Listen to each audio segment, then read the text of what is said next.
He leadeth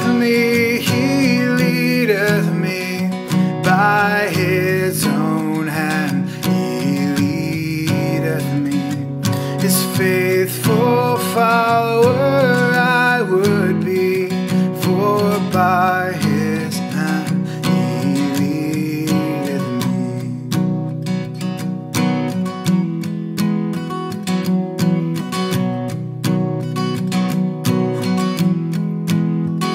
Sometimes it seems a deepest gloom, sometimes where Eden's bowers bloom, by water still or troubled sea still, 'tis God's hand that leadeth me. He leadeth me, he leadeth me by his own hand. He leadeth me, his faithful follower I would be, for by his hand he leadeth me.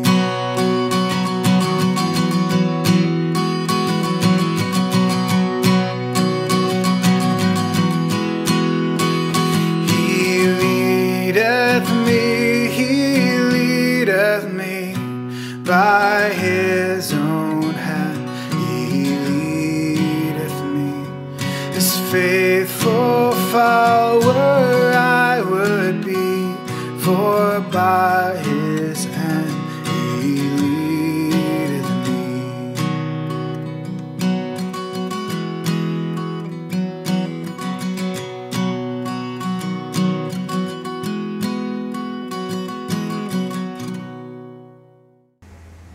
Isang mapagpalang araw po sa inyong lahat. Welcome po muli sa online prayer covenant ng St. Paul United Methodist Church, Tondo.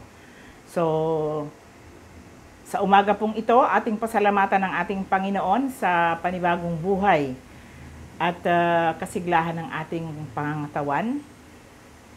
Tayo po ay sandaling manalangin. O dakilang Diyos, sa umaga pong ito, kami ay muling lumalapit, nagpapasalamat at nagpupuri sa iyo dahil sa iyong kabutihan, sa iyong katapatan na lagi po naming nararanasan sa aming buhay.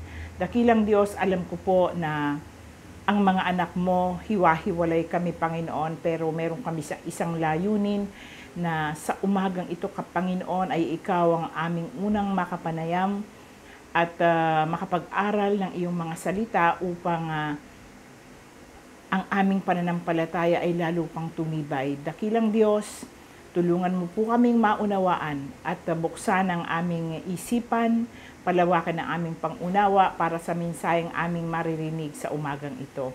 Dakilang Diyos, ang lahat ng ito ay aming isinasamot idinadalangin sa dakilang pangalan ni Jesus. Amen. Ang pagbabatayan po ng ating aralin sa umagang ito ay matatagpuan sa Aklat ng Mga Awit, Kabanatang 22, talatang 1 hanggang 15, pero babasahin ko po ang talatang 1 at talatang 2, na ito po ang ating tatalakayin at bibigyan ng pansin. Sa talatang 1, ganito po ang ating mababasa. O Diyos ko, bakit mo ako pinabayaan? Sumisigaw ako ng saklolo, ngunit bakit di mo ako tinutulungan? Talatang 2, araw-gabi tumatawag ako sa iyo, O Diyos, di ako mapanatag, di ka man lang sumasagot. Pagpalain ng Diyos ang pagkabasa ng kaniyang mga salita. Dito po sa talatang ating binasa, ay atin pong naramdaman ang panambitan o daing ni David.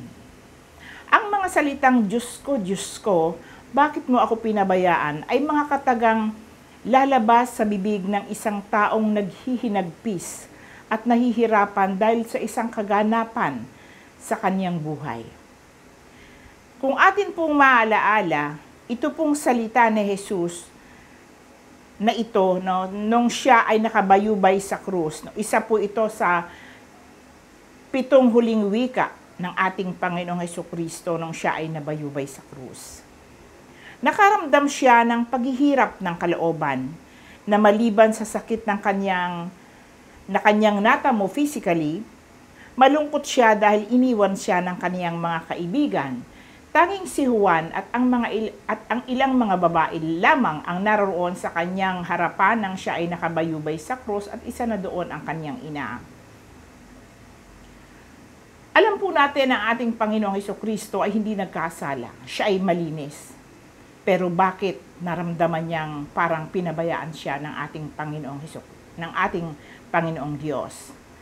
Marahil iniwan siya pansamantala ng Panginoong Diyos dahil noong mga oras na iyon ay dala o pasan niya ang kasalanan ng sanglibutan na kanyang pinagbabayaran. Alam po nating di pwedeng magsama ang kasalanan at ang kabanalan. Sa isang taong nakakaranas ng kahirapan, ang nais natin kumilos agad ang Diyos. At kaya nga nasabi ni David na bakit siya pinababayaan ng Diyos at di siya tinutulungan. Dahil sa matinding hirap na kanyang tinitiis, ang tao po sa realidad na buhay, ito po ay dahil sa kahinaan. Nais nating sa panahon o sa senaryo na buhay natin na tayo ay nakakaranas ng mahigpit or mabigat na pagsubok at problema sa buhay, nais po natin pag tayo humiling sa Panginoon, ang gusto natin kumilos agad ang Diyos.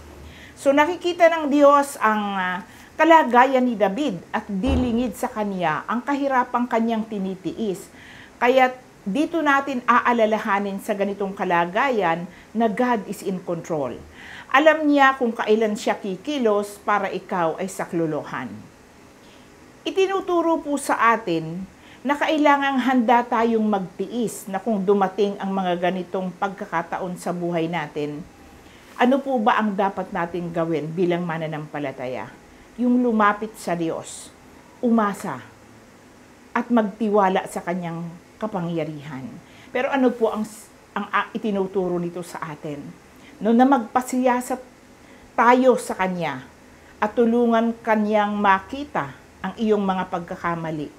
Isuko mo ang iyong sarili sa Panginoon, magsisi at manumbalik sa Kanya.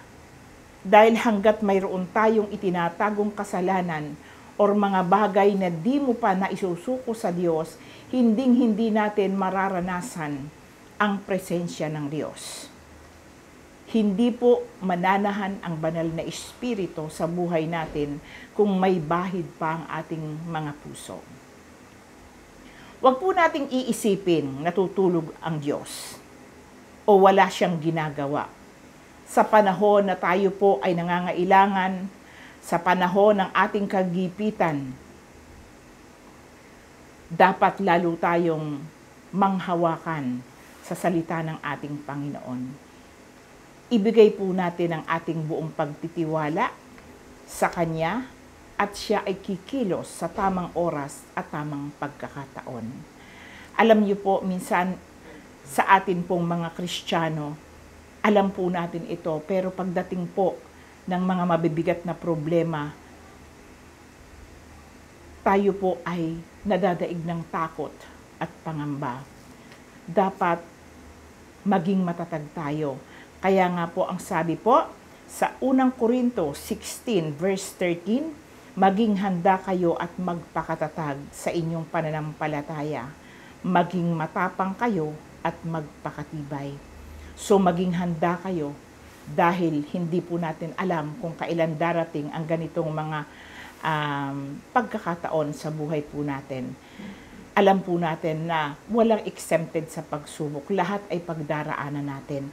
Kaya't sinasabi sa atin at alam po natin sa ating pag-aaral ng salita ng Diyos, tayo po ay tinuturuan na laging maging handa sa anumang mangyayari. Kung dumating man sa atin itong mga bagay nito, alam po natin ang ating gagawin. Hindi po tayo mangangapa, hindi natin sisisihin ang ating Panginoon, kundi tayo ay lalapit sa Kanya dahil alam natin na ang Diyos lamang ang makatutulong sa atin sa ganitong mga senaryo ng buhay.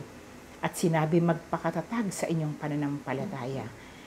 Ito po ang dapat nating gawin sa ating buhay. Huwag po tayong titigil sa pag-aaral ng salita ng Diyos. Saliksikin po natin ang kanyang salita upang higit pa nating makilala ang ating Panginoon. Ang sabi, maging matapang kayo at magpakatibay. So ang atin pong sinasabi dito, magpakatapang, matapang nating harapin ang lahat ng mga pagsubok, problema sa buhay. Sapagkat alam po natin na kasama natin ang Panginoon at hindi tayo pababayaan. Kaya't ang sabi po dito, tayo ay magpakatibay. Manindigan tayo sa ating pananampalataya at panghawakan po natin ang pangako ng ating Panginoon sa buhay ng bawat isa sa atin. Manatili tayo, no, na nanghahawakan sa kanyang mga salita. Sapagkat wala po tayong malalapitan, wala tayong sasandigan sa oras ng ating kagipitan, sa oras ng kahirapan, kundi ang ating Panginoong Hesukristo. So tayo po ay manalangin. O dakilang Diyos, maraming salamat sa narinig namin iyong mga salita. Sa paalala mo po sa amin, tunay nga po kami, Panginoon, ay may mga kanya-kanyang kahinaan. Minsan nadadala kami ng takot, nadadala kami, Panginoon, ng pangamba dahil sa aming mga nararanasan. Dakilang Diyos, patuloy po kayong mangusap sa buhay ng bawat isa sa amin. Ipaalala niyo sa amin na ikaw ang Diyos na tanging nagmahal sa amin. Ikaw ang Diyos na aming malalapitan, masasandigan sa lahat ng oras ng aming buhay. Alam po namin, Panginoon, na hindi mo kami matitiis. Kaya po, Panginoon, sa aming buhay na ito, tulungan mo po kami na kung kami man, o Panginoon, ay dumating yung pinanghihinaan kami, Panginoon, ipaalala mo ang iyong mga salita sa amin na hindi kami dapat mawala ng pag-asa sapagat ang aming Diyos ay buhay at handang tumulong, tumugon sa lahat ng aming pangangailangan kung mananatili kami, Panginoon, na nakaugnay sa iyo. O dakilang Diyos, dinggin mo ang aming mga karaingan. Maawa ka po sa aming Panginoon. Magamat kami, Panginoon, ay minsan hindi namin napaglalabanan ang tukso ng sanlibutang ito. Nadadaig kami, Panginoon, ng dyablo. Pero, Panginoon, alam mo na sa iyo pa rin kami, Panginoon, nakasandig. Ikaw pa rin po, Panginoon, ang aming inaasahan sa aming buhay. Wala kaming magagawa kung kami hiwalay sa iyo. Kaya po, Panginoon, sa mga oras na ito ang aking dalangin sa lahat ng mga anak mong nagtitiwala sa iyo, dakilang Diyos, na ikaw lamang ang inaasahan. Patuloy kang kumilos sa buhay ng bawat isa sa amin. At ikaw ay patuloy na magpakahayag, Panginoon. Alam ko po na nakikita mo ang laman ng aming mga puso. At ikaw po, O Panginoon, ang aming inaasahan na siyang kikilos, na siya, O Panginoong, gagawa ng mga bagay para sa aming ikatatagumpay. Dakilang Diyos, tulungan mo po ang bawat isa sa amin na lalo, O Panginoon, kaming magpakatatag sa aming pananampalataya. Huwag kaming mapagod sa pag-aaral ng iyong mga salita. Huwag kami, O Panginoon, titigil sa paglilingkod, sapagkat kailanman, Panginoon, hindi mo kami iniwan. Dalangin ko, O Panginoon, sa lahat ng aming pinagdadaanan, huwag mo kami, Panginoong, susukuan. Patuloy ka, O Panginoong, yumakap sa amin. At nawa, Panginoon, sa lahat ng aming ginagawa, lahat ng ito ay magbigay kapurihan sa iyong dakilang pangalan. Ito po ang aking samot dalangin sa pangalan ni Jesus.